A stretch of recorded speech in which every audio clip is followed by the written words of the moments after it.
This is Joe's Corner 76. I will be discussing the human condition. In order to change it, you must be involved. A rise in suicide among teenage girls.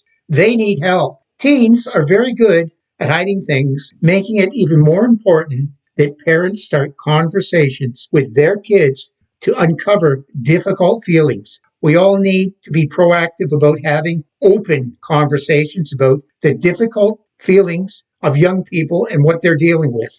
Young people in the United States and Canada are dealing with the impact of the pandemic. The Center for Disease Control and Prevention recently reported a startling statistic on teenage suicides. Emergency rooms visits for attempted suicide among teenage girls was up 51.6% in 2021 as compared to 2019. McMaster's Children's Hospital in Hamilton said there were 3 times as many young people who were admitted for medical support after a suicide attempt over a 4-month period compared to last year, and they were staying in hospital longer due to more serious attempts. What is going so terribly wrong for our teenage girls? What is creating such a level of suffering that suicide is seen as the solution?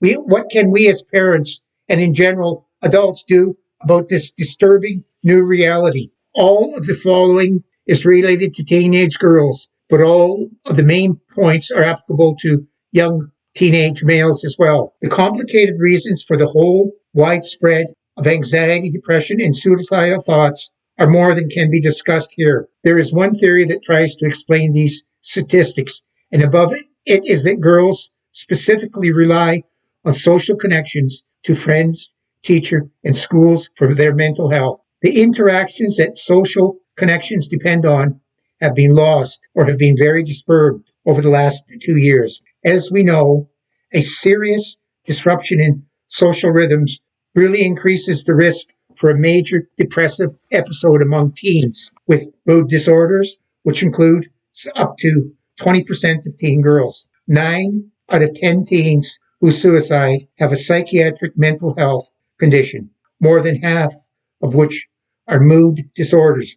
Looking at a lot of tweets and hearing conversations among teens, there appears to be some version of the sentiment, girls can't win these days. The pressure and relentless push to look a certain way, have a certain body, a certain face, to buy the right things, behave in a certain way, and have enough followers and likes is overwhelming. It seems that they must be fabulous or be destroyed. The amount of judgment and criticism coming at young girls on social media is psychologically unmanageable for many of them. The unending barrage deprives them of ever feeling good enough or good at all. I don't want to try to post theories on what we're doing day to day. I'd rather see if there are things that we can do to help. The first thing to look at is that we don't always know when our children are suffering to the extent that they would consider suicide. In the past year, I've heard of 2 different families who lost a teen to suicide. In both cases,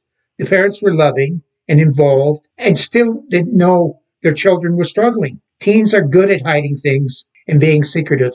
It's part of being a teenager, an individual. We can be devoted to our kids and still not know what's actually going on in their minds. The first thing that we should know is that just because a young person doesn't tell you how much pain they're in doesn't mean their suffering is your fault, and it doesn't mean you're doing something wrong. However, it's our responsibility as parents to be proactive and start conversations with our kids about their difficult feelings. We must raise the hard topics: loneliness, isolation, fear, depression, anxiety, hopelessness, and suicide.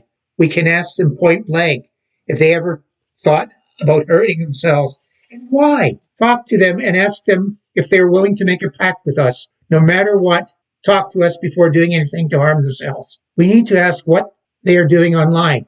Who are they talking to and about what? We cannot wait for our tweens and teens to come to us or not come to us when they're in pain, or God forbid, not to come to us when they're in pain or just shrug or just give us one-word answers when we try to invite them to talk about what hurts.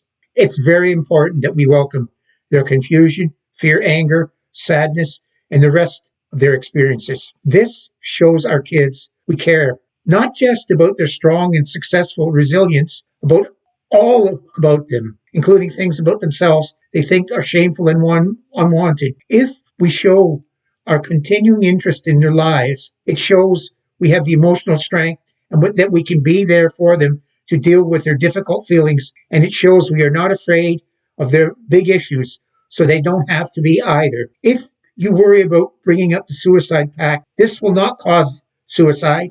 If your child is depressed, talking about it will not create it. As parents, we need to talk about the hardest feelings our kids have and endure, so that if they feel such things, they know we are available to help them through it. The reality is our children are growing up where they were wearing masks to protect them from one another, where they heard talk about the end of the habitable world. It's a scary and chaotic place to become a person. Fear and hopelessness are just a normal part of their lived experience. As parents, we need to recognize these things and let our children know we understand what they're dealing with. It's not always clear about the scope to which our child may be suffering or thinking of doing things.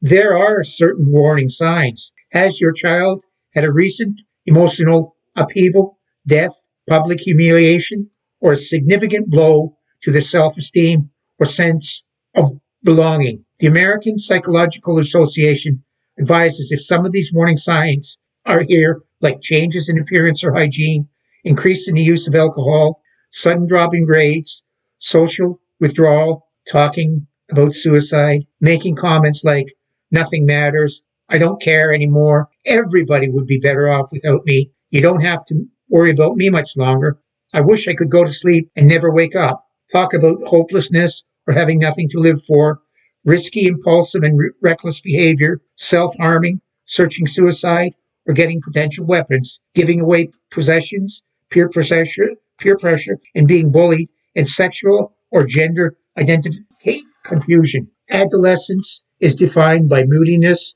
and volatile emotions. If your child has seemed low, or if their mood has been noticeably changed for a couple of weeks, this may be a red flag that something bigger is going on. Here are things you can do to help your teen. If you think your teen is in imminent danger, call 911, your local emergency number, or suicide prevention hotline. If the danger is not about to happen now, you can take other steps to help your child. Get professional help, even if you think that whatever your teen is showing is explainable by adolescence, a recent breakup or a failure of some sort, or any other stressful event. Get professional help. Pay close attention to the warning signs. Talk to your child about their feelings. Be curious. Ask questions. Listen to the answers. Don't be afraid to use the word suicide. Mentioning suicide will not plant the idea in their head or encourage them to do it. Do not dismiss their feelings. Consider them all to be real. Remind your teen that you love them. Tell them that they can get through this and you are there to help them. Let them know things get better and do change. Monitor your teen's social media use and with them about their online life. Talk about it. Encourage them to exercise. Exercise with them if necessary. Monitor medications and lock up any weapons or medications if required. To sum up, it's hard to be a teenage girl these days, and it's hard and painful to be the parents of a teenage girl. While these facts may be unchangeable truths, we can make a profound difference in how our child walks with and through their pain and what they do with it. Be aware that sometimes, even though we do everything to ease our child's suffering, we cannot help them. Despite all our loving intentions, actions, our child's mental health is not always ours to control, but always know that sometimes we can help our child with our intentions and actions. That possibility is why we try and never stop trying. Please do not ignore the signs of suicidal behavior. You can save a life. You can follow me on Facebook, Twitter, and Instagram at Joe's Corner 76. You can hear me on Apple Podcasts, Google Podcasts, Spotify, Radio Public, Stitcher, and YouTube at Joe's Corner 76.